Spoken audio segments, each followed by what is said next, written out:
So you need some help on the exit ticket.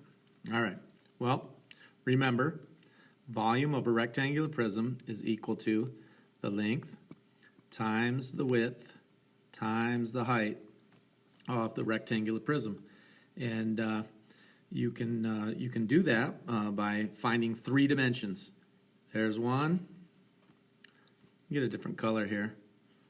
There's two right here, right there. That's a dimension. And the last one would be right here. There are your three dimensions: length, width, height.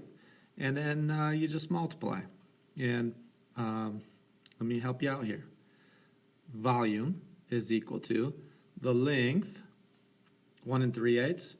Well, remember, 1 3/8 you can change to an improper fraction by multiplying the denominator times the whole number. 8 times 1 is 8. And then adding the numerator. That's 11.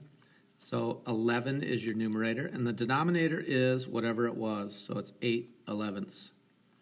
And then continue by multiplying by 5/8.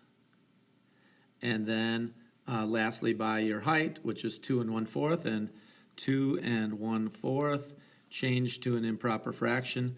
2 times 4 is 8, plus 1 is 9, and you keep the denominator 4. All right, do some multiplying, and I think you got it. All right, try again.